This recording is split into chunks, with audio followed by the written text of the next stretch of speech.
Alright, here we go. Episode 16, Offseason 2012. This is right after the last video, advanced the season, and straight up to the offseason. And seeing what the Huskies are offered me as a contract extension. They liked what I did, so I'm going to see what they have to say. Pretty much everything on that list I have I have accomplished so far in my career, so it's a good add-on, I guess, because it's easily accomplished, as I've already done it in my first season, and my team's just going to improve after that. But I actually don't sign it. I hit B to back out of that just to see what's going on and check out the coaching carousel. And these are the only two jobs that are available. I could be a head coach at Air Force or a head coach at Mississippi State. And out of those two teams, I think I would rather just stick with my Huskies. Those are unexpected jobs, and then positions that have been filled already. But yeah, Mississippi State maybe, just because they were in a tougher conference.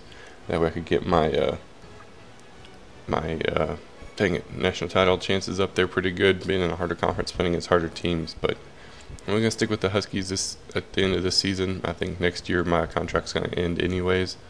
So let's see what's gonna happen then. Plus, this helps build up my coaching stability and stuff like that. They show that I'm loyal to my school. I'm not going to leave, and that keeps the recruits happy. So just check out the coach changes, stuff like that. Players leaving for the off season, and everybody that was the senior graduated. So I lost quite a bit of people there. And then there's Wade.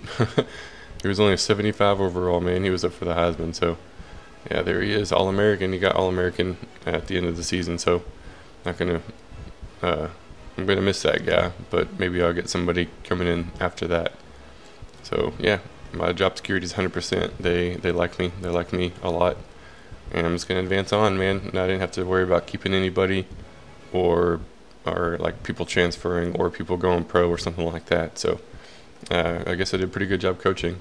And you could see the draft results, which I thought was pretty cool. You could see what position people from your team went if they went NFL, which that's pretty cool. I hadn't seen that before in NCAA. And then transfer requests, if people want to transfer to my school, they could, but nothing there. And this offseason is going pretty quick, which is to be expected.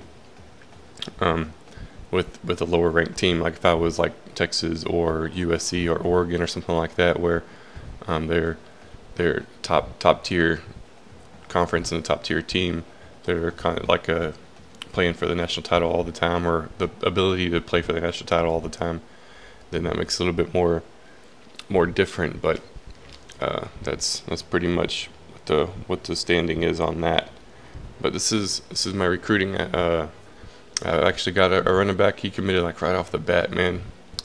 He's actually committed. I'm just going to show a little bit of it and then fast forward through it for the rest of the video, just because it's just me doing this right here.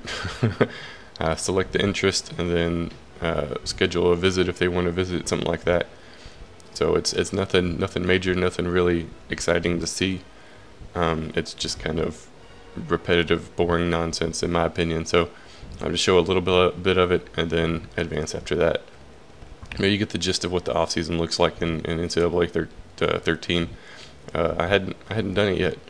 This is my first time to do offseason in any of my stuff, so it was pretty cool. And my road to glory, it simulated through all of it, but it took forever, man. It was like 10 minutes of advancing and simulating. So this is actually what it looks like, and you do this for 5 weeks and you get recruits and stuff like that. But it's nothing major, nothing all that important or all that great. But I got a couple of guys that are interested.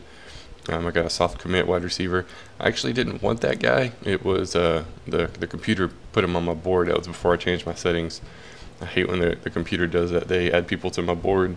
They send scholarship schedule visits, and I'm like, no, I don't want no like 40 ranked person. I'm not interested.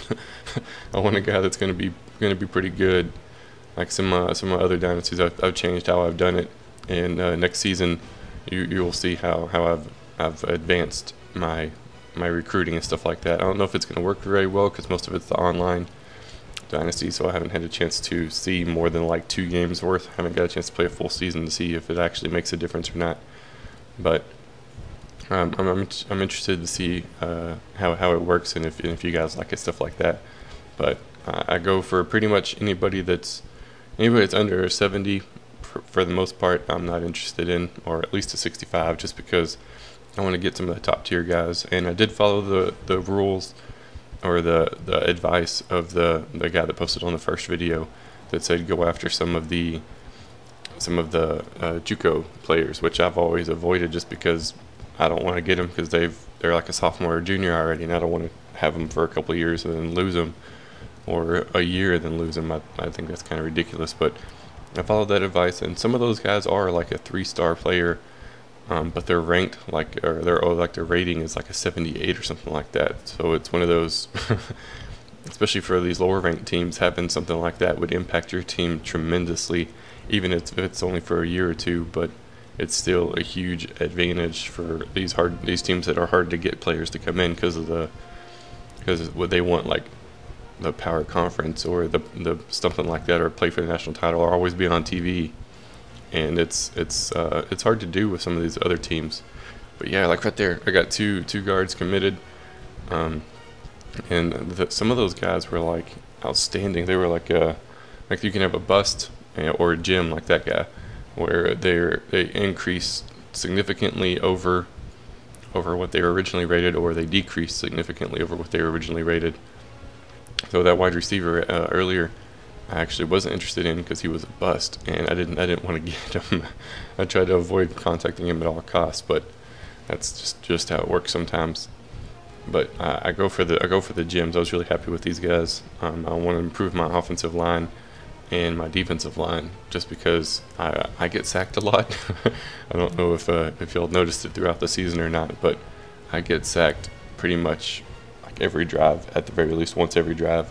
So it happens a lot, and I want to improve that. Granted, I hold on to the ball way too long, and I'm looking downfield, so the majority of that's my fault. But something that would improve the ability for me to hold on to the ball for a long time and not get sacked as much would be a better line. So, and that also help on me running the ball too, because I run to the outside a lot. If you hadn't noticed, I'd prefer to run to the outside. So having the guys that can pull and get over there quick and in front of my guy to block is huge. And get in position and get downfield and get to the linebackers and the secondary, stuff like that's huge for me. But at the end of the season, I was a run first team and throw the ball second whenever I could. Granted, whenever I was playing Ohio, they were all over my run game. So same thing with FIU, they were just all over my run game.